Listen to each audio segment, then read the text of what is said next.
Jensen Huang, the CEO of NVIDIA, is speaking this hour at the Bipartisan Policy Center in Washington, D.C. Let's talk about Modi. She has the main conclusions. We're keeping an eye on everything he says, and he's talking a lot. He truly is. And the subject of this discussion is one you enjoy discussing: artificial intelligence and power shortages. NVIDIA CEO Jensen Huang highlighted the strain of the AI surge on the grid at this discussion in Washington, D.C. He clarified that the teaching and training process needs a lot of energy because it involves a lot of trial and error before the sector adopts AI. However, he also anticipates that the need for power will only grow in the future. Take a listen. Today, these data centers might use 100 megawatts, but in the future, they'll likely use many times that amount, perhaps even 10 or 20 times more. The quantity of data we'll utilize to train it, and these AI models will require synthetic data, but it doesn't necessarily need to be constructed in one location. According to Wang, the industry must do a few things to meet this surge in demand: increase its reliance on renewable energy, locate data centers near energy sources, explain the value of artificial intelligence to policymakers, collaborate with governments to address this power issue, and improve its use of smart grids as a central command center to dispatch energy more effectively. Having said that, GE Vernova, which just recently reached a new high and is now up more than 80% since splitting off from General Electric in April, is one of the beneficiaries that was not discussed in this talk, but is receiving more attention on Wall Street. Its specialty is smart grids, of course. You brought up that media tour, which brings us back to NVIDIA. Following the company's dismal August 28th results announcement, David Wang has been quite visible in recent weeks. He has spoken at Dreamforce, Goldman's Communicopia, and now in Washington, D.C. It has been accompanied by a robust recovery in NVIDIA's stock, which has increased by roughly 12% since early September. This month, the overall semiconductor ETF has increased by almost 10%, and the industry is also benefiting from the stimulus in China. Sarah, they have that exposure. Yes, you were going to mention AI production, but I wanted to question you about regulation and its part in it. From the standpoint of energy, this is the major finding, and it is crucial to understand. For the first time, a computer is both a factory and a tool. It was once a data center where information was kept, but the way these computers are utilized in the future will be significantly different from how they were used in the past. For instance, the phone I'm holding in my pocket is a computer and a tool of mine, similar to a Cuisinart, a lawnmower, or any other tool, a microphone. It's a tool that you use when you need it and sits idle when you don't. Right now, my phone is not doing anything. In the realm of artificial intelligence, however, there will be systems and AAs that constantly do tasks for humans.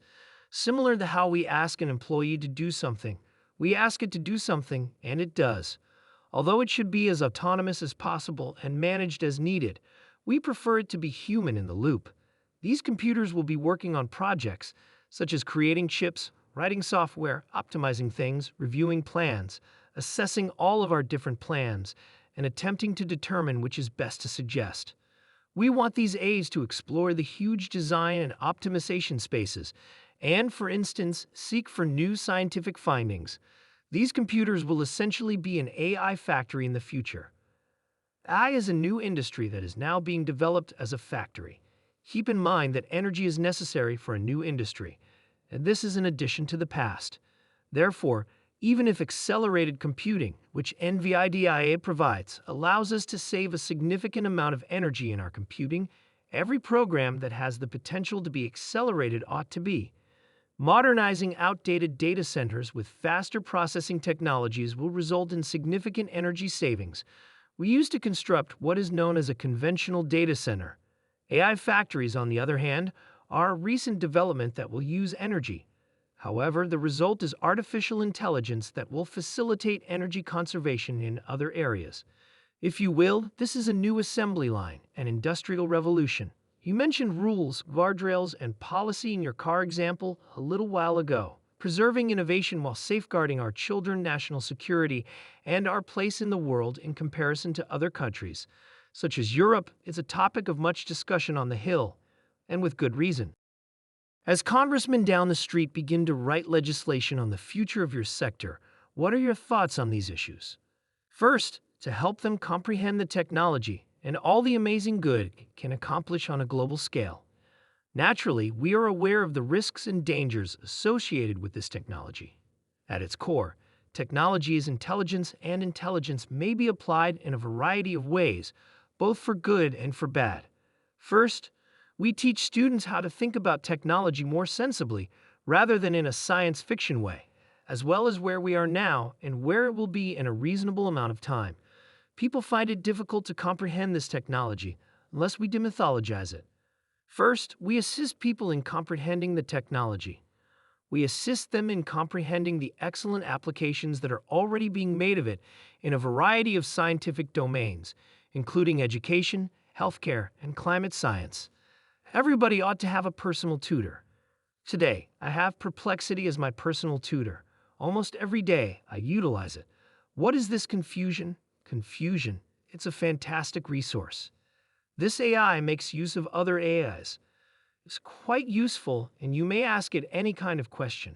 In any case, I've learned a lot about digital biology from it. So it's fantastic. You're clearly a positive person. Yes, the first is to ensure that we inform them of global opportunities so that they know that exporting American technology is profitable elsewhere.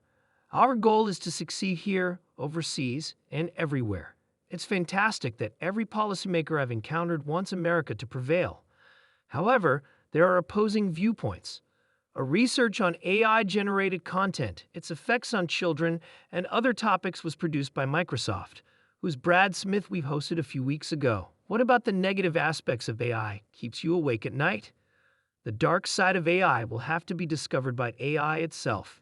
The explanation is rather obvious. False information and phony data will be produced by AI at extremely high speeds, and it will take something just as quick to identify and stop it. Faster speeds? Indeed, precisely. Thus, this reminds me a lot of cybersecurity. Nearly every business in every nation is subject to frequent hacking and attacks. Therefore, much greater cybersecurity will be needed to protect us. All we need to do is stay ahead, and AI will make that possible. AI will be necessary to keep us ahead. Probably the greatest thing any of our workers have ever done is build NVIDIA. One of the most significant technology firms in history is what we have created. Okay, pay attention. I'm making time on my calendar to speak with you one-on-one about your financial future, and even to visit CNBC studios. Click the link below to book your spot before it's gone, as spots are still available.